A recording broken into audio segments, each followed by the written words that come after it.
Subscribe now and press the bell icon. Never miss an update.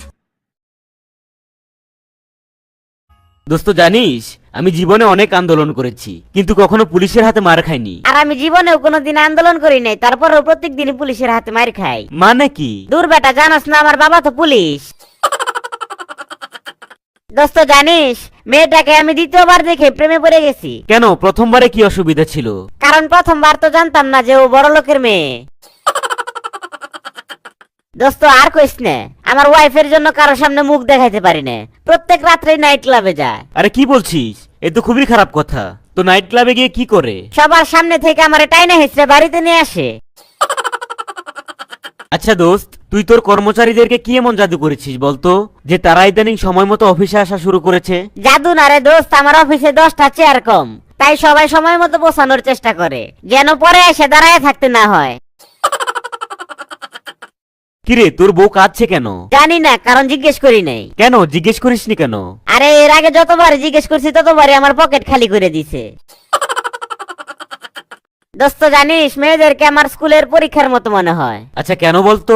কারণ স্কুলের প্রশ্নগুলো খুবই জটিল হয়, সহজে বোঝা যায় না, এক গাদা করে প্রশ্ন থাকে আর উত্তরটা সবসময় সন্দেহজনক। দোস্ত জানিস আজকে একটি মেয়েকে প্রপোজ করেছিলাম, কিন্তু মেয়েটি আমাকে বলে আমি আপনার সাথে কখনোই রিলেশন করতে পারবো না, কারণ আমি আপনাকে বড় ভাইয়ের মতো দেখি। ও আচ্ছা, তো তারপর কি হইলো? তারপর আর কি, সঙ্গে সঙ্গে কষে একটা থাপ্পড় মেরে বলে দিলাম এভাবে রাস্তায় ঘোরাঘুরি না করে তাড়াতাড়ি বাড়িতে যা, মা চিন্তা করছে। কি রে দোস্ত, তোর পরীক্ষার প্রস্তুতি কেমন? আর বলিস না দোস্ত, এখনো সবই বাকি আছে। কি বলিস? আমার তো সব প্রস্তুতি শেষ হয়েছে, এখন শুধু একটা বাকি আছে। তাই নাকি? কোনটা? কলম, পেন্সিল, ইরেজার, স্কেল, ক্যালকুলেটর, প্রবেশপত্র সবকিছুই প্রস্তুত, এখন শুধু পড়াটা বাকি আছে।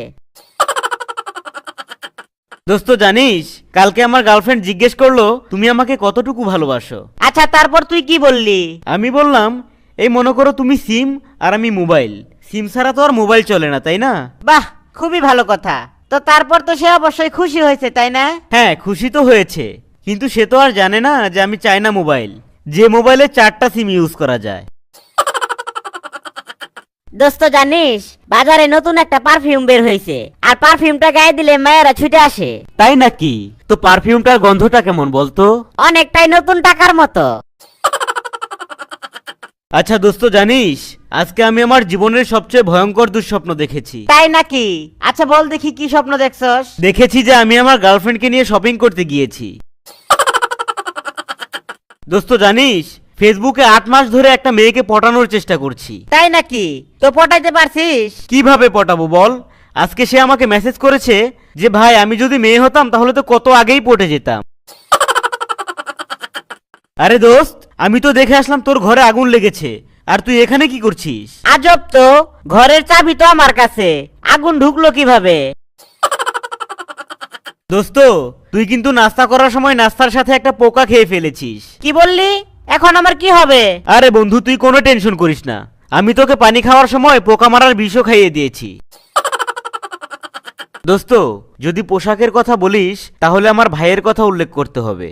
এই ভদ্রলোক তো সারাদিনে 10 থেকে 12 বার পোশাক বদলায়। তাই নাকি? তোর ভাই এত স্মার্ট? তো তোর ভাইয়ের বয়স কত?